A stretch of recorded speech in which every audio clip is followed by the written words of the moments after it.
Bonjour à tous les courageux qui se sont levés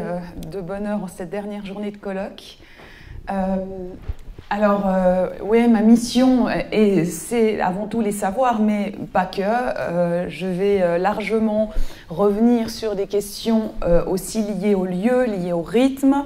Vous verrez aussi qu'un certain nombre de concepts reviendront par rapport aux deux conférences que nous avons déjà eues hier.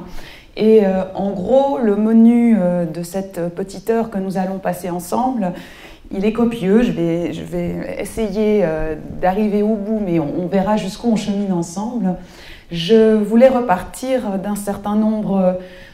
d'enjeux autour de la professionnalisation et des formations à l'enseignement, qui est le domaine dans lequel j'ai développé mes recherches depuis plus d'une dizaine d'années. Comme l'a dit Daniel, d'abord avec des dimensions plutôt socio-historiques, où j'ai travaillé dans ma thèse à comprendre comment les sciences de l'éducation s'étaient inscrites dans les universités romandes en lien avec les formations à l'enseignement. Et il est absolument indéniable que sans les formations à l'enseignement, les universités romandes n'auraient pas développé ce champ disciplinaire.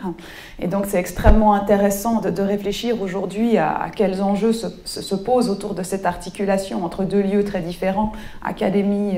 d'un côté et puis formation à l'enseignement, jusqu'à encore il y a peu au niveau historique dans des institutions de type école normale et aujourd'hui dans des institutions tertiaires ou universitaires.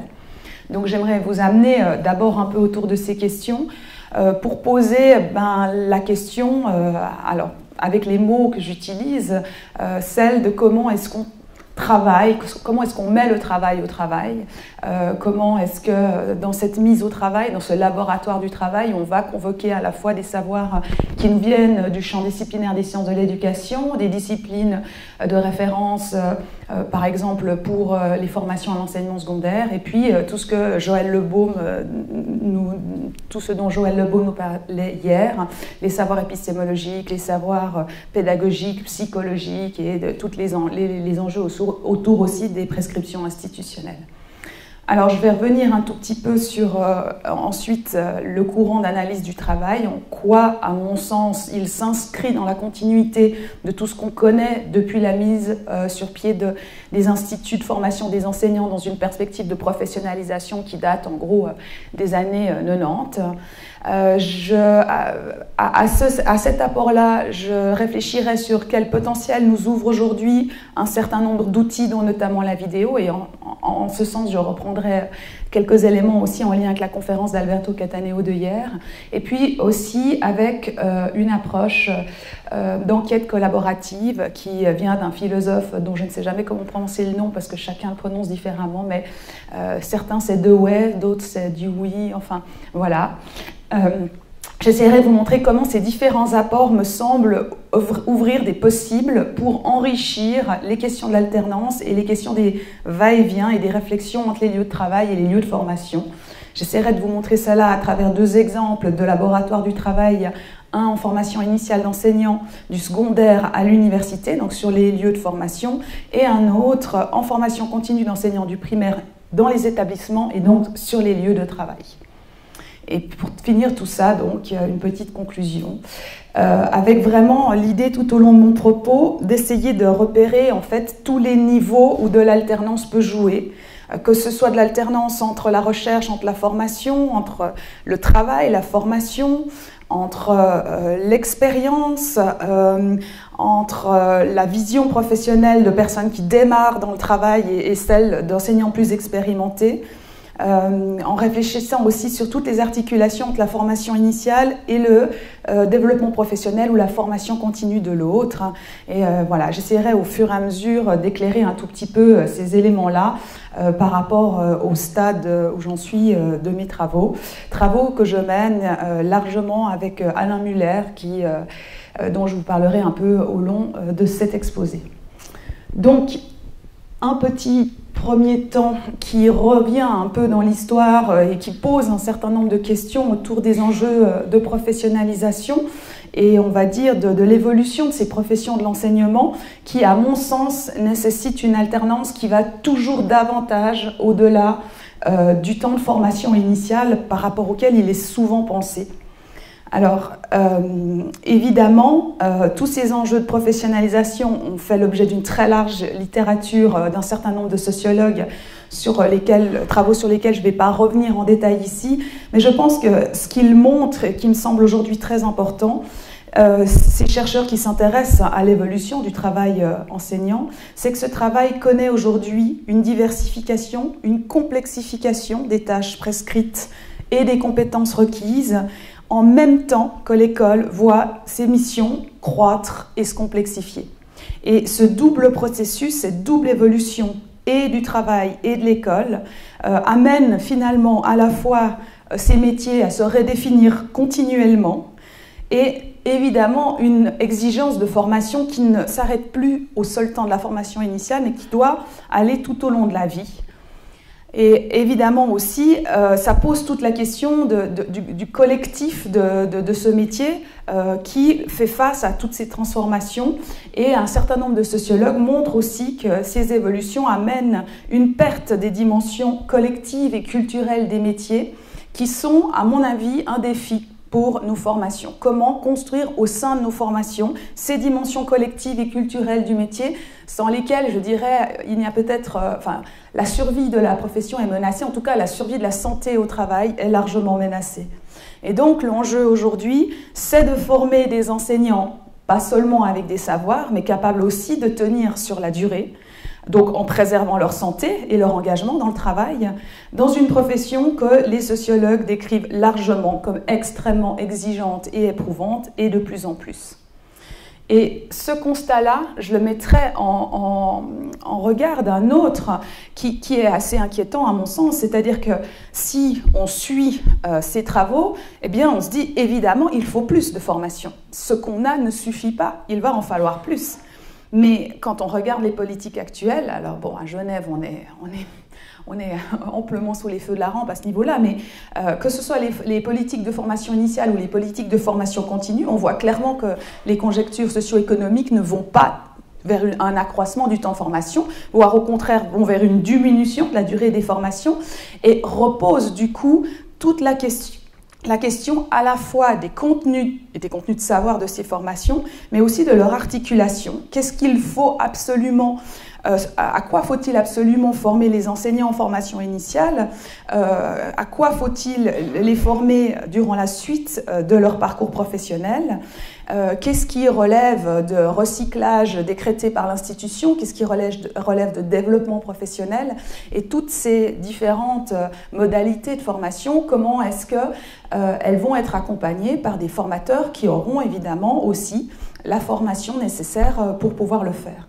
Donc il me semble qu'aujourd'hui, on est dans une situation où on doit penser une interpénétration beaucoup plus forte entre les temps de formation et les temps de travail. Et ça, bien évidemment, ça ne touche pas que les métiers de l'enseignement. C'est de manière beaucoup plus large tous les métiers dans la société aujourd'hui. Mais je pense que pour l'enseignement, évidemment, c'est un défi de taille. Alors un autre constat, si on regarde un tout petit peu les curriculums des instituts de formation à l'enseignement en Suisse, si on parle d'alternance, on doit en tout cas parler d'alternance ternaire ou à 3 temps. Et alors là, je me réfère au rapport sur la formation des enseignants en Suisse qui date de 2006, parce qu'à mon avis, enfin à ma connaissance, il n'y en a pas eu d'autres, qui a été dirigé par Lucien Criblé, Lucas Lehmann, Daniel Périsset et d'autres. Et on voit très bien qu'il s'agisse des formations à l'enseignement primaire ou des formations à l'enseignement secondaire, avec évidemment un graphique un peu dépassé pour ce qui concerne certains cantons comme Genève, on voit très bien que la photo de ces formations comporte de manière très très forte ces 3 dimensions en termes de savoir contenu dans les cursus de formation et d'objets, on va dire, contenus dans les cursus de formation. En vert, vous avez tout ce qui relève de la didactique générale ou des sciences de l'éducation, suivant que vous vous situez de part ou d'autre de la Sarine. En rose, vous avez tout ce qui relève des sciences et des didactiques disciplinaires. Et en jaune, tout ce qui relève plus des dimensions pratiques de stage, avec le vert réservé pour les divers. Donc on voit bien cette tripartition des formations à l'enseignement. Alors une photo d'il y a 10 ans, mais qui est quand même relativement, je pense, encore semblable aujourd'hui, et qui pose effectivement toute la question de la place et de la valeur de ces différents savoirs dans la formation et de leur articulation. Avec évidemment des tensions très différentes entre formation à l'enseignement primaire et formation à l'enseignement secondaire, parce qu'évidemment, pour les enseignants secondaires, la dimension disciplinaire, des sciences disciplinaires, est pour eux la dimension identitaire dans laquelle ils se reconnaissent le plus, et même des fois en remettant en question la nécessité d'une formation professionnelle pour l'enseignement. Et du côté, évidemment, des enseignants du primaire, une identité qui ne peut en gros trouver sa base de savoir de référence que plus dans les sciences de l'éducation, mais pour autant, ce n'est de loin pas le savoir auquel réfèrent les enseignants du primaire quand on leur demande de quoi sont composées leurs compétences. Ils en appellent beaucoup plus un savoir expérientiel. Et donc, une des problèmes aussi de cette profession enseignante, c'est,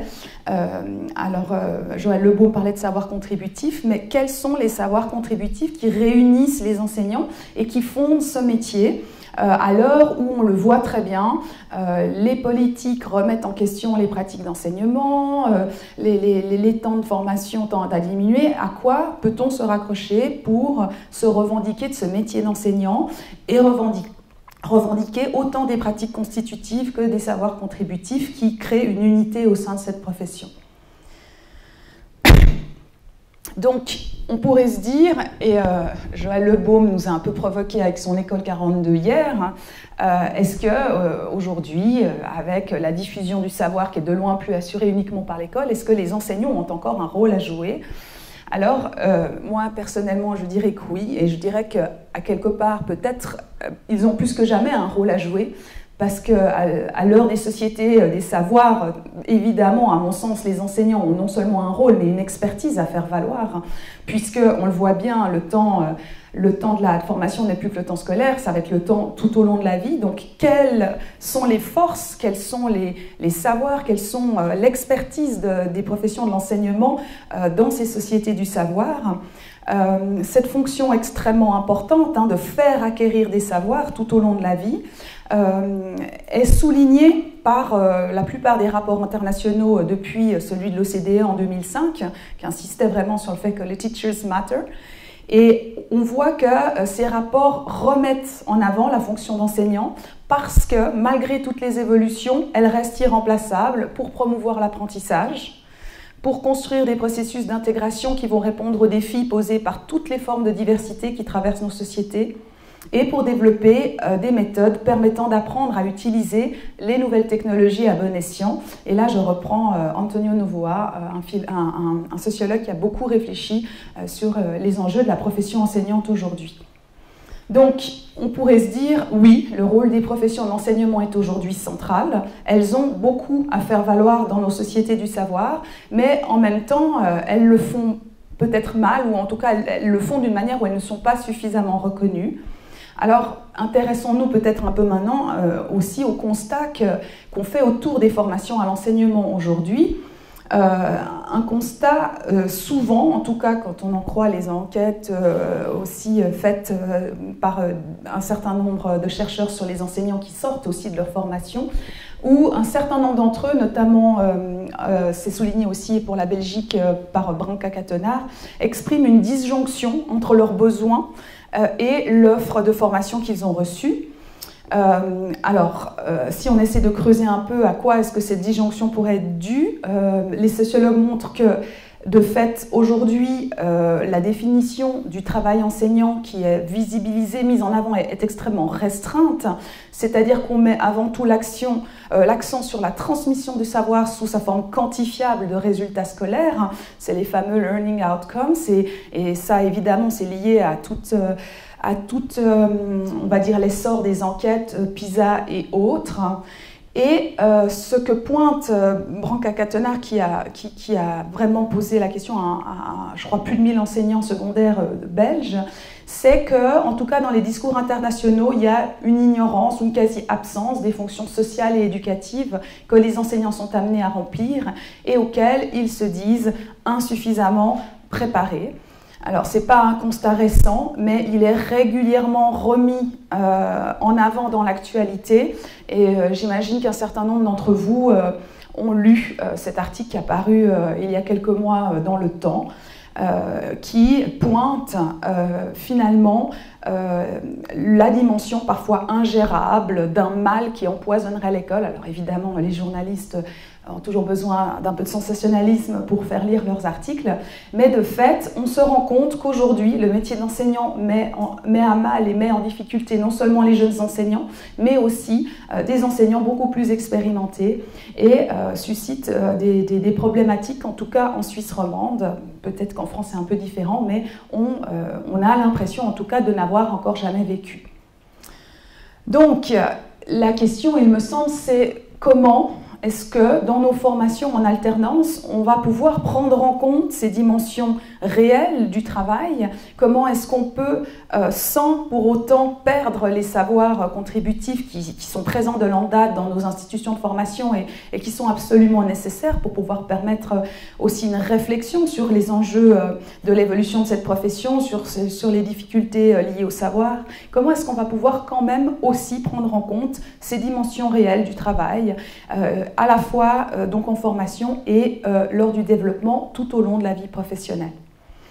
Alors, le modèle qui, depuis les années 90, a été un peu le modèle, on va dire, largement invoqué pour répondre à cette question, c'est celui, évidemment, du praticien réflexif, modèle sur lequel Maurice Tardif porte un regard extrêmement critique aujourd'hui. Alors, je ramène ces réflexions pas parce que je les partage forcément complètement, mais parce qu'elles me semblent bien posées, peut-être en tout cas une partie du problème auquel on peut faire face aujourd'hui. C'est-à-dire qu'il montre dans cet article de 2012 que voilà, dès la fin des années 80 à peu près, on passe avec les formations à l'enseignement qui s'inscrivent désormais dans des institutions tertiaires en lien avec les formations, avec les sciences de l'éducation, avec évidemment l'enjeu fort de former une main-d'œuvre enseignante de qualité capable d'assurer le succès de tous les élèves. Et donc,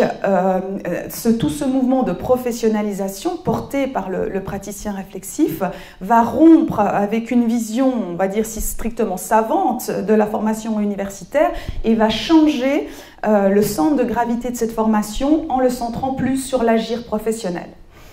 Et donc, pour nombre de formateurs, de chercheurs, mais de politiques tout autant, le professionnel cheunien permet de répondre à la fois aux exigences académiques traditionnelles qui sont liées aux théorisations des pratiques enseignantes, mais aussi aux nouvelles exigences de formation professionnelle efficace qui découlent de ce mouvement de professionnalisation.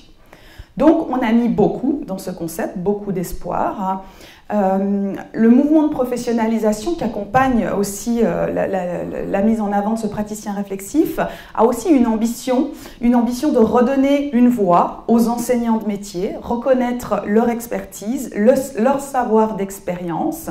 et de fonder cette fameuse base de savoir de référence qui serait à l'interface des recherches scientifiques et des savoirs professionnels des enseignants, qui constituerait, on va dire, la culture commune de tous les enseignants. Et donc, dans cette perspective-là, les praticiens réflexifs, nous dit Tardif, deviennent des interlocuteurs qui sont valables pour les universitaires parce que leurs pratiques sont porteuses d'une intelligence professionnelle en acte qui mérite d'être étudiée pour elle-même.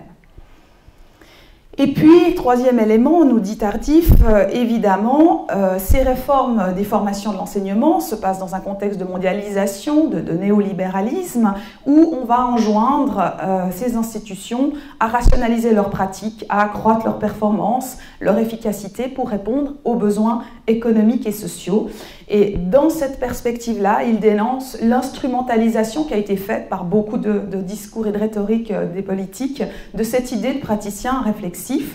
Et pour lui, c'est un peu un comble parce qu'à la base, la critique Schoen vise une critique de la rationalité instrumentale et de la vision techniciste des professions. Et c'est comme si celui qui dénonce ça se retrouve à son tour instrumentalisé et notamment pour démontrer l'efficacité et l'utilité des réformes qui ont été menées par rapport à la formation des enseignants depuis les années 90. Donc on le voit, un concept très très large, habité de manière très différente par beaucoup d'acteurs qui mettent derrière un sens à chaque fois passablement différent et qui font dire aujourd'hui, enfin qui font dire à Tardif que finalement ces notions de réflexion, de praticien réflexif n'ont jamais abouti à la formation d'une théorie achevée, n'ont donné lieu qu'à des controverses interminables et à la multiplication de définitions concurrentes ou de variantes. Alors je pense que c'est une vision, on va dire, assez pessimiste. Je pense que ces notions de réflexion, de praticien réflexif ont été ce qu'en ont fait les institutions de formation, mais que la réflexion, qu'on pourrait comprendre effectivement comme une démarche méthodique, d'analytique, individuelle, qui permet d'arrêter, de contrôler le flot spontané de la pensée, qui permet d'analyser les représentations, qui permet une démarche critique, qui amène à porter des jugements, on l'espère, plus éclairés, est une compétence importante, mais pas que dans une vision de faculté individuelle subjective, parce qu'alors là, elle prend effectivement le risque de tomber dans une sorte de disposition vide et universelle, où dans les référentiels de compétences, elle figurait plutôt comme une compétence générique ou une métacompétence. Et c'est ce que dénoncent un certain nombre de chercheurs dont Tardif, c'est-à-dire qu'une réflexivité sans savoir, sans contenu de savoir élaboré, qui tournerait à vide, serait effectivement peut-être plus une dérive de nos formations professionnalisantes, notamment en alternance. Et donc ça pose la question comment on va nourrir ces espaces de réflexivité, comment on va nourrir cette réflexion en lien avec des savoirs pour pouvoir lui permettre de prendre toute sa mesure. Donc, alors, à ce stade, Tardif nous propose 3 pistes que je trouve intéressantes. De nouveau, j'y souscris pas complètement, mais je pense qu'elles alimentent notre discussion. Il dit qu'il faut absolument qu'on inscrive cette réflexion dans la richesse des traditions réflexives et de bien penser la réflexion comme une expérience sociale qui va justement prendre en compte la manière dont les acteurs se définissent et inventent de nouvelles manières de faire leur métier dans un contexte qui est tout le temps en train de décomposer, de recomposer ce métier. Donc un ancrage fort avec les propositions individuelles, les manières individuelles de faire le métier. Le fait, et je trouve ça aussi très intéressant, que cette réflexion soit une reconnaissance, une interaction, que cette pratique professionnelle ne soit pas analysée seule et en boucle, on va dire, d'autorégulation, mais qu'elle passe par un partage avec d'autres, une reconnaissance par d'autres. Dans un symposium auquel j'assistais hier sur les problématiques de réflexivité, de texte réflexif et qui était tenu par Soraya de Simone, Christine Balsleff, Edita Tominska, Isabelle Truffert-Moreau et j'en oublie. C'était bien ça l'idée de dire on ne peut pas avoir d'autorégulation s'il n'y a pas une hétérorégulation avant et comment prendre en compte cette dimension partagée avec d'autres. Et puis, dernier élément sur laquelle, alors là pour le coup je rejoins vraiment Tardif, cette réflexion ne doit pas se faire que sur l'activité de travail prise dans une dimension très micro, comme tournant sur elle-même, elle doit absolument prendre en compte les idéologies, les rapports de domination qui sont omniprésents dans les professions de l'enseignement et il faut absolument réintroduire dans la réflexion qu'on peut mener sur une pratique individuelle toutes ces dimensions de contexte qui l'environnent et qui la déterminent aussi en grande partie. Donc on le voit, nos formations en alternance, il me semble qu'il y a un certain nombre de défis qu'on va avoir à relever dans les années à venir. Alors j'en ai évoqué ici quelques-uns, il y en a sans doute bien d'autres. Comment est-ce qu'on va pouvoir articuler, peut-être encore plus qu'on le fait maintenant, à la fois des savoirs issus de la recherche, à la fois des savoirs issus de la conception, de l'ingénierie de formation, et là je vais vraiment convoquer l'idée de génie qu'a bien décrit Joël Le Baumière, comment on conçoit et comment cette activité de conception est une activité extrêmement importante et comment aussi on forme et comment on tient ces 3 bouts ensemble. Comment est-ce qu'on fait se réunir des communautés professionnelles qui ont chacune, on va dire, un bout des savoirs sur cette profession, des chercheurs, des formateurs, des enseignants, et comment ce travail collaboratif, on peut l'organiser dans les lieux de travail, mais aussi dans les lieux de formation, et comment est-ce que ces différents regards gagnent à se conjuguer pour justement tenir à la fois des dimensions très micro sur l'opérationnalisation fine de l'activité professionnelle, mais aussi des regards et des points de vue plus liés au phénomène éducatif à des niveaux, on va dire, plus méso ou macro. Alors, bien évidemment, ça passe aussi par des formateurs qui se sentent compétents et suffisamment formés pour pouvoir travailler dans cette perspective. Et souvent, ça c'est Marc Durand qui le montre, ça amène aussi la maîtrise de savoirs qui ne sont pas les savoirs traditionnels des formateurs, ce sont souvent des savoirs d'expertise liés à des disciplines bien spécifiques. Là, ça demande aux formateurs aussi d'aller s'aventurer dans les méthodes et les concepts de l'analyse du travail et de la conception de dispositifs de formation qui sont un champ où souvent ils cherchent aussi un peu plus de formation que ce qu'ils en ont de par leur parcours préalable. Donc vous le voyez, ce que j'essaye de faire avec Alain Muller depuis un certain nombre d'années, c'est d'essayer de penser une autre perspective de l'alternance entre recherche et formation, d'essayer peut-être de dépasser cette première perspective où on conçoit recherche et formation de manière très séparée, des pratiques qui soient séparées temporellement, épistémologiquement, où finalement la recherche a des produits qui sont réinvestis dans des pratiques de formation et où il y aurait une tension entre des connaissances objectives produites par la recherche et une logique de formation orientée par des prescriptions, voire encore un travail qui mettrait en avant une expérience subjective des individus. L'idée, c'est d'essayer de travailler plutôt dans une seconde perspective où on essaie de penser la recherche et la formation plutôt comme intégrées, qui procéderaient du coup, je mets un peu des guillemets, d'une même pratique, où finalement les produits de la recherche s'élaboreraient dans le même temps que les produits de la formation et où il n'y aurait pas, ou en tout cas moins de tension entre d'un côté des connaissances objectives et une logique de formation orientée par des prescriptions, mais plutôt une tension interne à des objets pris dans une démarche de recherche-formation entre des connaissances objectives, mais pas versées seulement du côté de la recherche, des prescriptions, des valeurs qui toucheraient de manière beaucoup plus large finalement ces deux pôles. Alors, pour aller dans cette direction, on va faire référence au pragmatisme de John Dewey. Alors, Dewey, ce sera comme ça pour moi, mais je ne suis pas sûre de bien le prononcer, et à sa théorie de l'enquête, sur lesquelles je vais maintenant venir. Donc, comment est-ce que cette enquête collaborative contribue à ce qu'on essaie d'appeler un laboratoire du travail? Un laboratoire du travail, c'est à la fois la capacité par des professionnels de définir des préoccupations professionnels par rapport auxquels ils viseraient des transformations des pratiques en un objet d'enquête qu'ils vont investiguer de manière collective et des débats et des controverses collectives sur le travail. Alors vous me direz, ici rien de nouveau, et je vous le confirme, rien de nouveau. C'est clairement ces dispositifs-là qui sont présents de longue date depuis les formations professionnalisantes, que ce soit sous forme d'analyse de pratique, d'études de cas, de textes aussi réflexifs. On est bien dans cette circularité entre des préoccupations de professionnels qui se transforment, qui se développent, et des débats et des controverses sur le travail. Donc l'idée, c'est de se dire comment tous ces apports, qui sont extrêmement importants et extrêmement riches, ils pourraient encore être augmentés par l'adjonction de nouvelles composantes. Alors ce que je vais vous proposer aujourd'hui, c'est de rajouter des composantes qui proviennent de l'analyse du travail, avec notamment le recueil de traces du travail qui vont être injectées dans ces boucles d'enquête,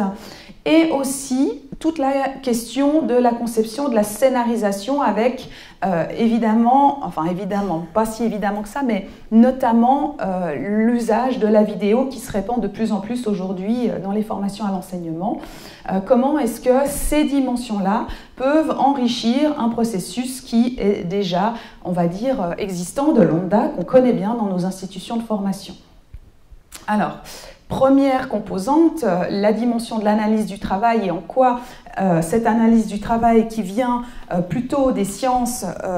du travail et donc qui sont arrivées il y a aussi à peu près une vingtaine d'années dans les formations à l'enseignement.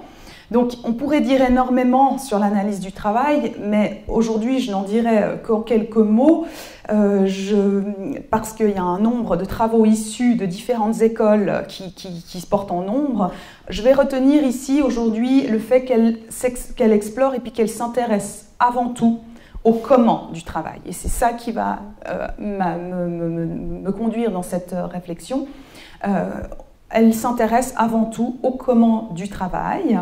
Et elle considère les situations de travail comme des objets de recherche. Et c'est en ça que ça m'apparaît intéressant, puisque justement, elle essaie de faire jouer ces boucles itératives entre conception, formation et recherche. Alors, évidemment, il y a différentes analyses du travail. J'en liste ici 4 qui me semblent principales et réunir la plupart des chercheurs dans le champ. Il y a toute la question, on pourrait dire, de la didactique des situations de travail, de la didactique professionnelle, c'est-à-dire toutes les enquêtes qu'on peut mener sur l'analyse du travail des acteurs expérimentés et de comment est-ce que leur expertise est mise en œuvre dans leur activité, quels sont les éléments qui font sens pour eux, comment ils les utilisent, donc tout ce courant-là. Un deuxième courant qui, lui, va plus s'intéresser à analyser le travail des acteurs qui vont dispenser ou recevoir une formation et qu'on pourrait un peu regrouper sous l'appellation ergonomie de formation, où là, vraiment, l'intérêt va être porté sur les formés et leurs formateurs. Un autre ensemble que j'appellerais plutôt pédagogie des trajectoires professionnelles, où là l'idée c'est vraiment d'essayer de pister l'évolution du travail des acteurs novices jusqu'au développement d'une certaine forme d'expertise et de comprendre comment est-ce que cette expertise se construit. Et puis un dernier ensemble qui s'intéresserait davantage au développement professionnel, individuel et collectif, avec l'idée de faire participer les acteurs à une analyse du travail sur leur propre pratique ou sur celle d'un collectif. Et moi, aujourd'hui, je vais plutôt m'inscrire dans cette perspective-là, une perspective qui est abondamment nourrie par les travaux de clinique de l'activité, par des psychologues du travail comme Yves Clos, par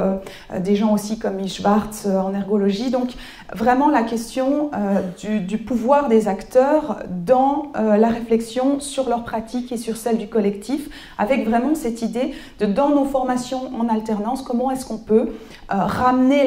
l'expérience de la personne et ramener un partage, un échange sur ces expériences, ramener aussi ce qui peut faire le genre professionnel des enseignants, leur culture commune. Alors, on va aller explorer tout d'abord la vidéo, puisque c'est un objet d'une grande actualité, déjà abordé par Alberto Cataneo hier dans sa conférence. Pourquoi est-ce que c'est un moyen de plus en plus utilisé par les institutions et les acteurs de la formation professionnelle? Alors là, je vous renvoie à l'excellent article de Serge Leblanc, qui travaille depuis longtemps sur ces questions et qui est un des chercheurs qui a vraiment des travaux extrêmement intéressants à ce propos-là. Alors lui, il voit un certain nombre d'avantages pour l'institution.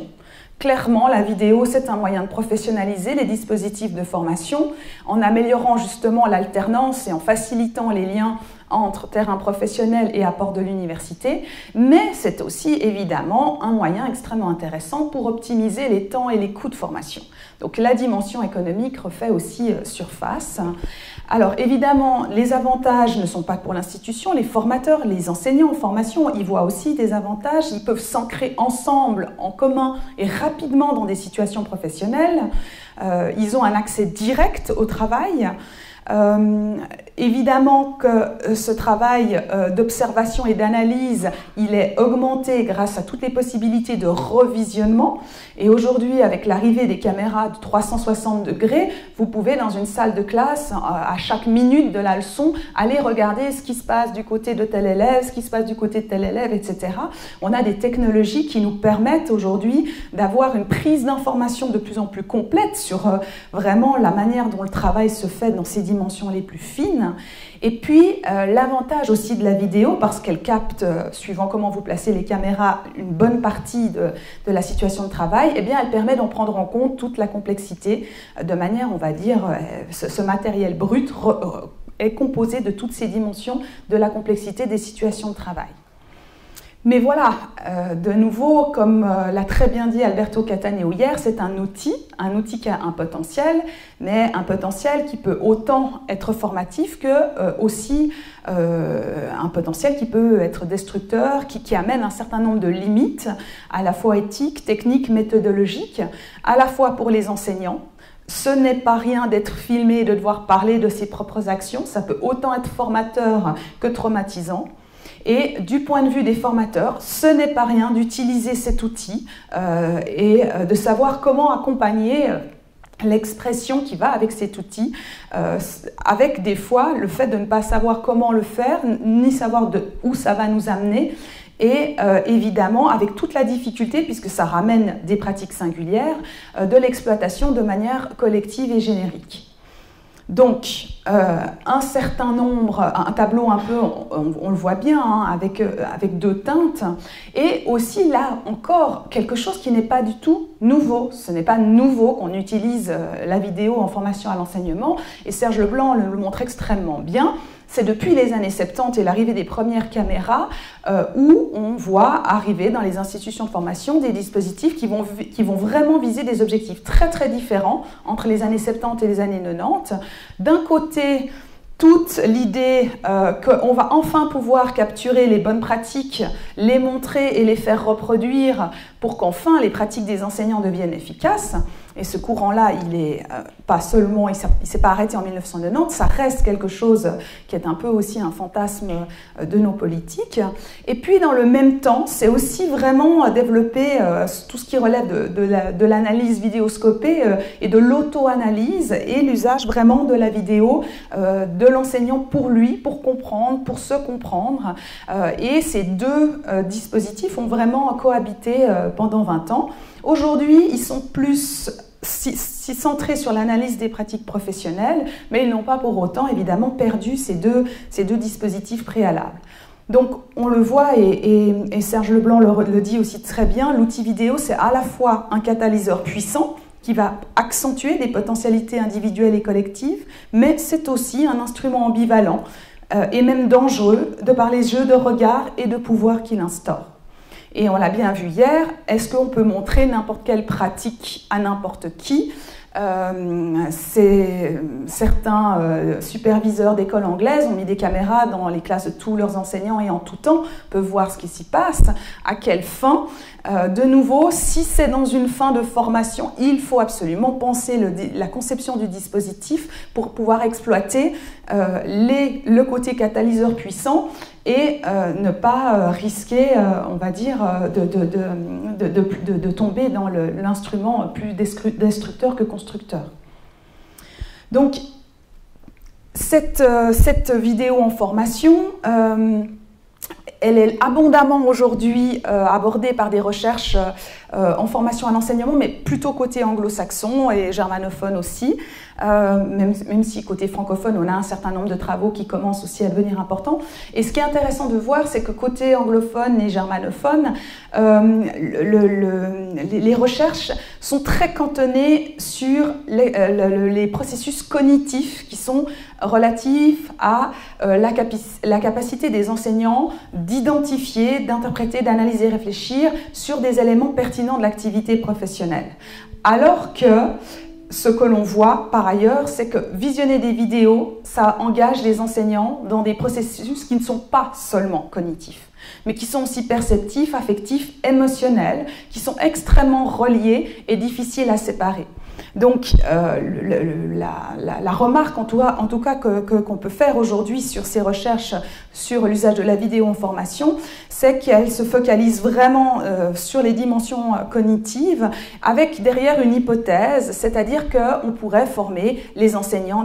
efficaces en les formant à la capacité de lire et d'interpréter, on va dire, les interactions qui font sens dans une classe. Et donc, du coup, on va voir un nombre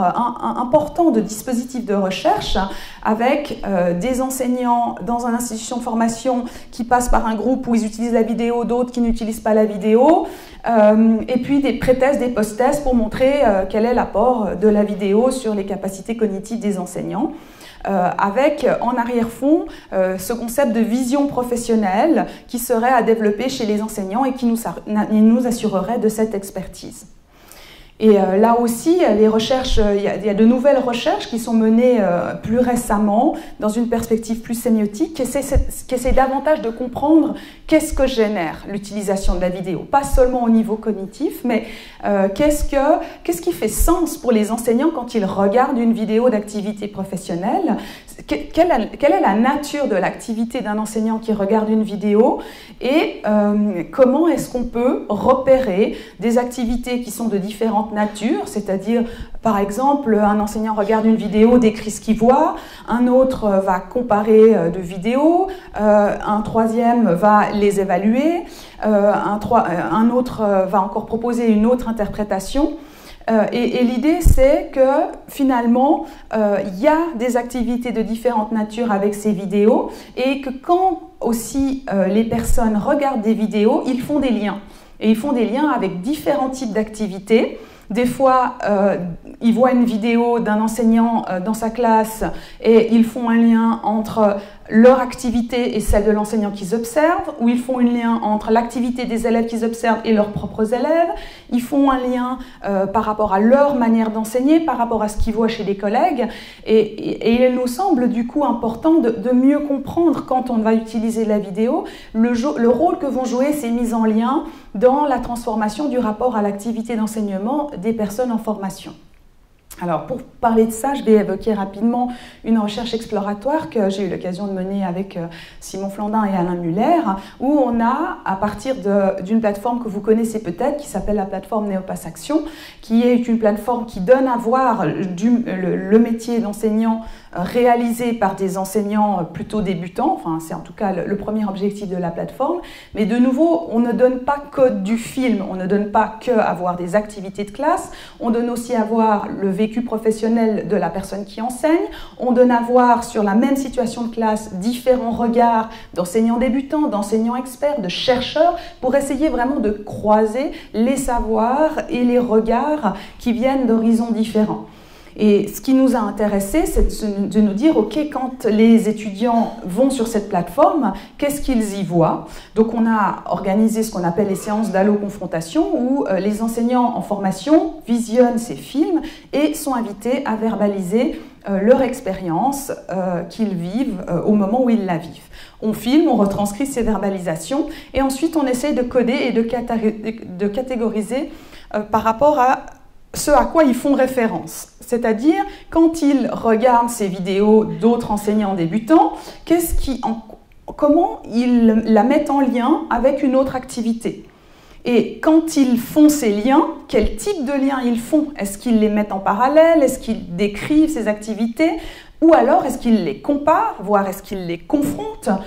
Voire ils évaluent l'une à l'aune de l'autre, ou à l'aune encore de pratiques idéales qui sont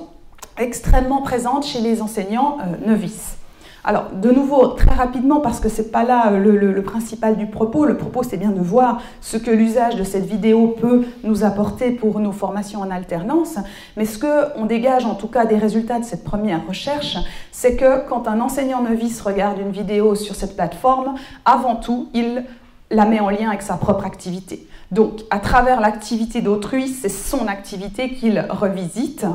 Et 38% du temps, quand il parle de ce qu'il voit dans ses films, il parle de « Ah, mais alors moi, dans cette situation-là, j'aurais pas fait ça. Ah, ça m'est déjà arrivé, mais le nombre de fois... » Enfin, on a vraiment un nombre de propos extrêmement nombreux qui ramènent ce qu'ils voient à leur propre activité. On voit aussi une part très importante de convocation d'activités exemplaires. C'est-à-dire qu'ils regardent l'activité et vont dire « Non, mais quand on est enseignant, on ne peut pas faire ça. » Ou « Quand on est enseignant, il est bien de... » Et donc, on voit un monde normatif de valeurs extrêmement important chez ces enseignants.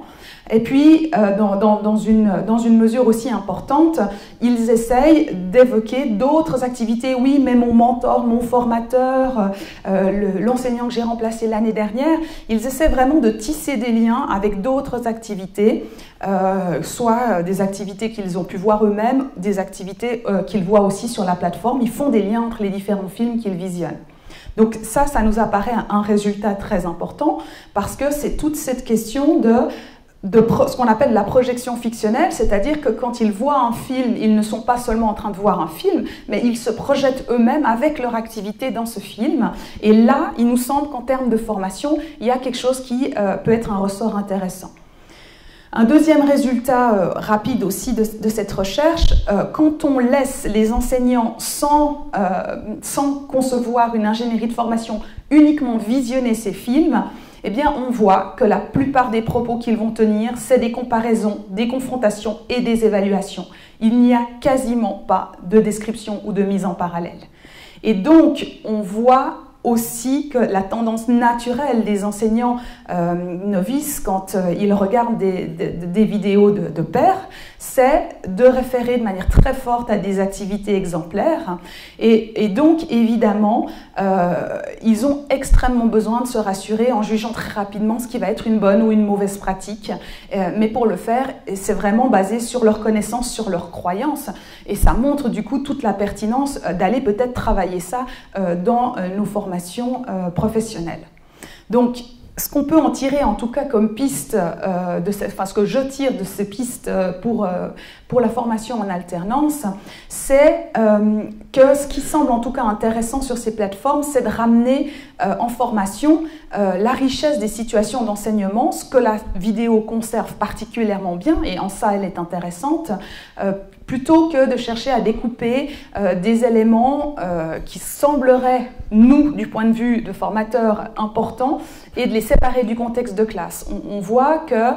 et là ça rejoint les résultats menés aussi par Sherine, c'est intéressant de travailler sur la complexité, sur la richesse des situations d'enseignement.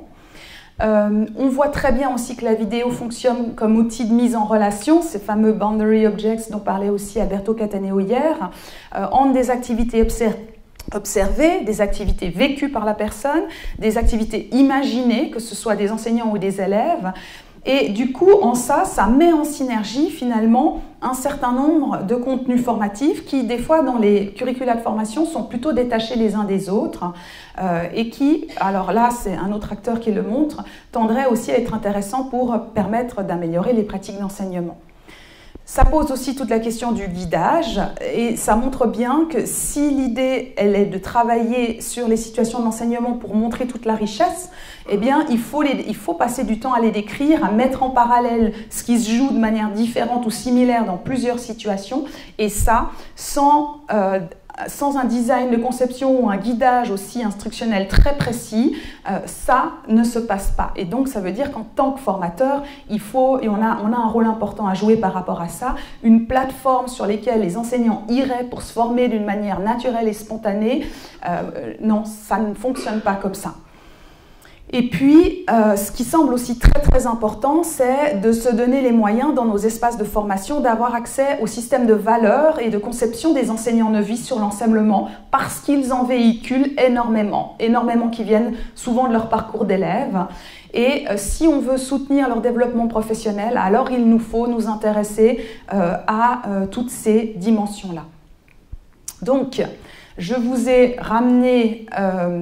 les dimensions liées, on va dire, à l'analyse du travail, à l'usage de la vidéo. Je vais venir maintenant sur la dimension d'enquête collaborative et les postulats qui la sous-tendent, en quoi peut-être elle renouvelle aussi un certain nombre de dispositifs qui restent extrêmement importants et tout à fait valables, mais peut-être elles amènent d'autres possibilités à ces dispositifs.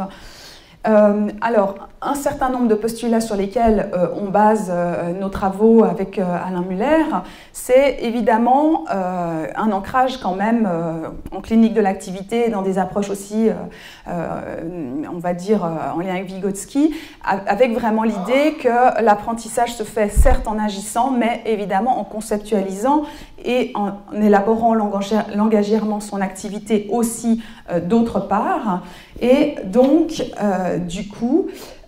l'idée, c'est bien que ce concept d'enquête va nous permettre de susciter et d'analyser des transformations de l'activité et de développement professionnel. Alors, en quoi le concept d'enquête est particulièrement intéressant, notamment le concept d'enquête collaborative, c'est que l'idée, c'est que le potentiel de chacun des participants à l'enquête va être augmenté dans ces situations de collaboration où on va chercher à rétablir la dimension collective du travail. Et donc, c'est en ça que l'enquête a une dimension qui semble aussi potentiellement intéressante pour la formation. Un autre élément, c'est aussi, alors ça c'est vraiment très, très central dans les travaux de Dewey, c'est l'idée de dire que si on veut transformer des personnes, on doit prendre comme point de départ, enfin si on doit transformer de l'activité, on doit prendre comme point de départ l'activité telle qu'elle existe, en cherchant à identifier les potentialités de développement qui sont présentes en elle et pas en mettant cette activité en regard d'un étalon qu'il s'agirait d'atteindre. Donc c'est vraiment l'idée de creuser l'activité. Et c'est vraiment l'idée que dans toute activité aussi, entre guillemets, mauvaise peut-elle nous apparaître, il y a des éléments qui montrent un potentiel qui, s'il était développé, pourrait permettre à cette activité de se développer, et c'est ce potentiel qu'il s'agit de chercher. Et donc, pour chercher ce potentiel, on va partir de traces de l'activité réelle de travail. Mais pas que, il faut aussi rapatrier l'expérience et les savoirs qui sont mis en jeu dans l'activité professionnelle. Et donc, ces postulats nous amènent finalement à structurer ce type de formation, qui est un type de formation parmi d'autres, qui n'est pas du tout l'idée qui remplacerait tous les autres, mais ce type de formation pourrait être un laboratoire qui vise à mettre le travail au travail. Alors, vous l'avez vu, donc ce laboratoire du travail, il est composé d'une part de cette enquête collaborative, alors avec l'idée derrière de Dewey qui est que l'enquête c'est un processus de transformation entre la relation entre un sujet et son environnement. Et cette relation entre le sujet et l'environnement, elle est tout le temps en évolution, elle est mise en déséquilibre dès que la personne rencontre une difficulté, que ça peut être une sensation de faim, ça peut être un problème professionnel, ça va vraiment à tous les niveaux. Et l'idée de Dewey, c'est que ce processus de transformation, elle va passer d'une situation indéterminée qui est confuse, obscure, dans un premier temps, en une situation problématique où on va pouvoir identifier ce qui pose problème. Et ce passage par la problématisation est nécessaire pour qu'ensuite la situation puisse évoluer en une situation nouvellement déterminée et qui va donc durer jusqu'à que l'individu rencontre une nouvelle confusion. Et donc ces enquêtes sont vraiment des boucles itératives qui vont alimenter à la fois les individus en formation et la communauté dans lesquelles se déroule l'enquête. Alors, ce qu'elle a aussi de particulier, cette enquête, c'est qu'elle est collaborative. Alors, Dewey parle beaucoup de l'enquête sociale, de la manière dont nos sociétés sont obligées de construire des manières de vivre ensemble. Et donc, l'idée derrière, c'est que les individus vont devoir travailler ensemble à transformer leur situation respective et que ça se fait à travers ce qu'il appelle un processus d'interobjectivation où les participants de l'enquête, ça peut être des chercheurs, ça peut être des formateurs, ça peut être des enseignants, ils vont co-construire un objet d'intérêt commun qui va permettre à chacun de faire évoluer sa pratique. Donc, l'idée, c'est que, évidemment, ce qui va intéresser les enseignants, c'est peut-être de faire évoluer leur pratique. Les formateurs, c'est de voir du développement professionnel. Et puis, les chercheurs, ça va plutôt être de comprendre ce développement professionnel. Mais on va trouver un objet qui va permettre de répondre, en fait, aux enquêtes menées par les différents partis. Et finalement, durant cette enquête, les participants vont construire des points de vue à partir de leur propre regard, mais aussi entre regards, au-delà des normes et des valeurs personnelles, qui peuvent justement permettre l'élaboration de pratiques acceptables dans la communauté d'enquête. Donc l'enquête est là, et c'est là où, à mon avis, elle a un potentiel intéressant, elle restaure cette communauté, puisque quand on analyse des pratiques robustes ou des solutions provisoires, qu'elles soient mises en œuvre par des novices ou par des experts, on peut débattre ensemble des difficultés qui sont liées au travail. Et donc, évidemment, en ça, elle s'inscrit dans un paysage de suite, hein, de toutes les analyses de pratique, études de cas déjà existantes, mais elle ramène cette dimension, on va dire, un peu supplémentaire. Donc du côté de l'analyse du travail, c'est l'idée que pour documenter l'enquête, on va prendre des traces du travail, traces qui peuvent prendre vraiment de multiples formes. Hein. Ça va de données photos, vidéos, audio, à des entretiens d'autoconfrontation pour ramener l'expérience vécue. Ça peut être aussi des questionnaires, des interviews pour comprendre les intentions en amont de l'activité. Ça peut être les tâches réalisées par les élèves durant l'activité, la préparation de l'enseignant en amont, le minutage du temps de travail. Ça va vraiment être des données qui vont permettre ensuite de concevoir et de scénariser le dispositif de formation. Et c'est en ça que ce laboratoire